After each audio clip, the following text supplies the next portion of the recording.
The Elder Scrolls Online's global reveal has just wrapped up, and wow, there's a lot to cover. In this video, I'll be giving you all an objective recounting of what transpired during the ESO Global Reveal stream on Twitch for those that may have missed it. I'd then like to conclude the video by going over a few of the first impressions that were shared by members of the ESO community. Feel free to leave your thoughts about the global reveal event in the comments below. Alright, let's not waste any time and jump right into it. We got a brief taste of what was to come via the Bethesda Developer Direct stream that prefaced the global reveal. Short clips of the ESO chapter trailer and relevant gameplay flashed on the screen as Matt Firer invoked feelings of nostalgia among devoted Elder Scrolls players. Images of a frost troll being defeated and Mehrunes Dagon towering over Tamriel reminded us of previous Elder Scrolls games, and set the tone for the reveal that would follow. Firer suggested that this would be, quote-unquote, one of the best updates to the game ever. A bold claim, but one that was not without proper backing. He revealed that this year would introduce a new playable class, the most requested feature, and that it would be called the Arcanist. Side note, how are we as a community going to refer to the Stam and Mag iterations of this class? Maganist? Mag-Arc? Whatever. There's a joke to be said about hybridization in there somewhere, but I'm not going to be the one to say it. He also briefly revealed that the new zone that we'd be able to explore would be the Telvanni Peninsula in the eastern region of Morrowind. The images of Morrowind and of Apocrypha paired with the mentioning of the Daedric prince Hermaeus Mora from Skyrim's Dragonborn DLC further reinforced the notion of nostalgia that the entire presentation was chock full of. That about covers the portion of the Developer Direct segment that directly mentioned ESO's new content. So now we can delve into the global reveal itself.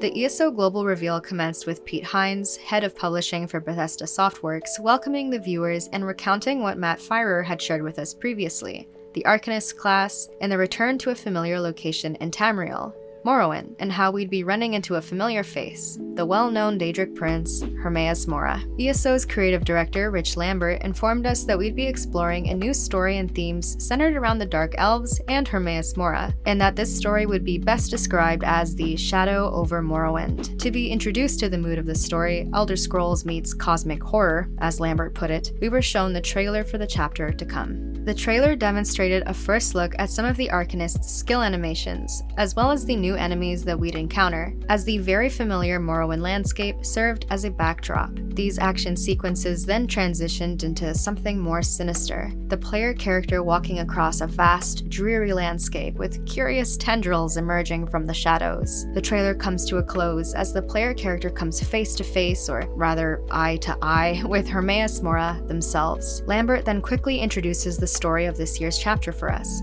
He declares that everything is centered around Hermaeus Mora, the knower of unknown, who hoards knowledge and secrets in their realm. Some of these secrets are too dangerous for any being to know. Lambert goes on to say that there are hidden powers that threaten not only Hermaeus Mora's Daedric realm of Apocrypha, but all of Nirn as well. There are forces looking to uncover a secret so powerful and dangerous that, if discovered, it can unravel all of reality. The player character fits into this story because they're being tested by Mora to see if they're worthy and capable of aiding them in defeating the forces at play. Throughout the duration of this story, the players are meant to serve as a protector of the secret that these hidden powers are searching for. Next, we are shown scenes from a familiar alien landscape, as Lambert put it. A land ripe with towering mushrooms and recognizable creatures. We're also shown a glimpse of the grand city of Necrom, the city of the dead that Dunmerry families from all across Morrowind venture to with the intent of burying their deceased and performing elaborate ceremonies. These previews of the new zone in Tamriel are succeeded by ones of Apocrypha, the Daedric realm and home of Hermaeus Mora. Hines reminded the viewers that the devs at ZOS like to build things from scratch, implying that Apocrypha would not just be a carbon copy of what we've seen before in the Dragonborn DLC. Lambert elaborated on this point by remarking that the Apocrypha that we've all come to know and love is still present, but that the devs have put their own spin on it in an attempt to give the players new fun things to explore. ESO's art director and a writer and designer for ESO provided us with some more background knowledge and images of Necrom and of Apocrypha, such as the new enemies that we'd be encountering, as well as some old familiar creatures and familiar faces. Gina and Jess, ESO's community managers, briefly advertised the pre-order options for ESO Necrom. The most notable aspect of this segment was undoubtedly the pre-order mount that one can receive. I saw some gamers in the Twitch chat refer to it as a meat mount, and even a bacon horse. A subscriber of mine said that his wife said it looked like it was made out of organs. The mount also appears to be invisible in-game at the moment, working as intended, of course. We were then given a showcase of the Arcanist class, the new feature that will debut with the Necrom chapter. The Arcanist is the 7th playable class. It channels the power of Apocrypha to create ancient runes of power. With this strange knowledge, Arcanists are able to do some pretty wild and wacky things, like beat the crap out of someone with a tentacle arm and summon portals to zip across the landscape. Finally, Portal 3. Like all classes, the Arcanist will have 3 skill lines, one for offense, another for defense, and one for support. The associate combat designer suggested that the developers embrace the challenge of making a new class that felt unique to the other ones that already exist in the game, while ensuring that it wasn't so systematically different that veteran players would feel out of place. He also revealed that they'd be introducing a combo point system with this class. In this system, certain abilities will build points, while others will spend them. This will, in turn, enhance or augment the ability, but we're assured that this class will not be too technical to play. The last part of the show showcased a lot of the new content that we'd also be able to experience in the Necrom chapter. We were introduced to the 2 new companions that will debut with Necrom, and we were shown a graphic with a handful of things that we could expect, such as new Oblivion world events, public dungeons, a new trial, and more. The stream concluded with a preview of the first segment of the Shadow over Morrowind adventure, concept art for the Scribes of Fate DLC, which will debut in March. Lambert also informed us that major changes and features would be implemented towards the end of the year. It was revealed that in the late summer of this year, the devs' focus will be on bug fixes and quality of life features, like a pre-made group finder, or an all-in-one attunable set crafting station, and even an endless dungeon that we can run with a buddy. There was a bit more to the show after this, but none of it pertained to the new content, so I figured it would be fair to stop my recounting of the Global Reveal event here and move on to the player reactions.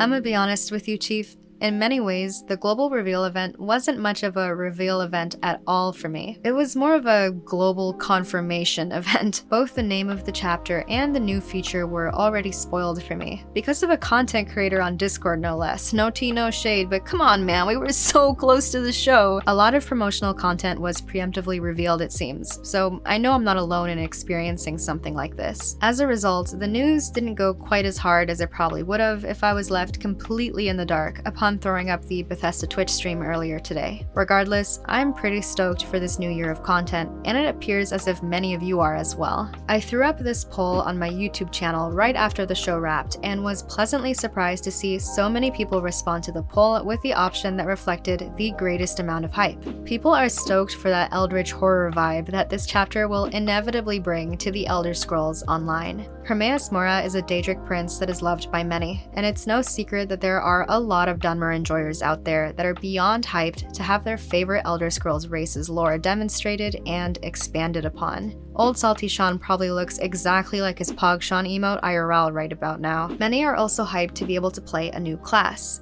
some a little too hyped perhaps, and the brief showcase of the skills was relatively well received, with many players being excited to be able to use that one portal skill in particular. Gamers were also excited upon hearing about the implementation of essentially an all-in-one attunable station, an effective remedy to the furnishing limit dilemma that a lot of guildmasters with guild halls face. Many were also excited about the prospect of an endless dungeon that can be traversed with a friend. I'm honestly really stoked about both of these myself. I wonder what kind of rewards we might be able to receive upon venturing into that endless dungeon, and I cannot wait to get that station for my guild hall. However, a lot of players are cautiously optimistic, hoping that the chapter will release in a playable state, unlike previous launches, and that the balancing of the new class will be fair and reasonable. Essentially, They heard the devs talk the talk, but now they want to see them walk the walk as well. They'll reserve their thoughts until they see these new features in action. Others were not super keen on the release announcement, suggesting that they weren't super interested in playing a new class, or that they weren't sold on the endless dungeon concept.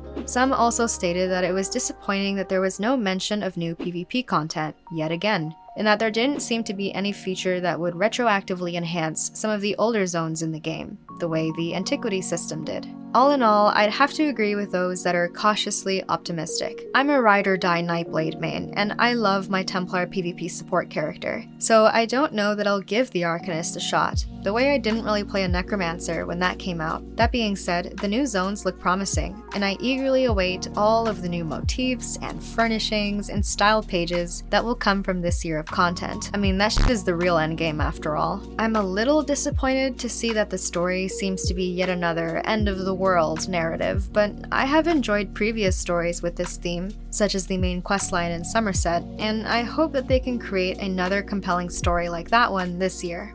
I'm also super eager to see what other kinds of quality of life features come our way later in the year. We were faced with some pretty brutal updates last year, so I'm hoping that this year can remedy some of the damage that was done to some of the player base's faith in the game, and that it may even bring some players back from the breaks that they were taking from the game. I guess we'll just have to wait and see. Man, I'm looking forward to covering more of this content when it hits the PTS. But that's all for now. Thank you gamers for watching this video and supporting what I do. I'd like to give an extra shout out to my YouTube members for their additional support, and I will see you guys around. Until then, cheers.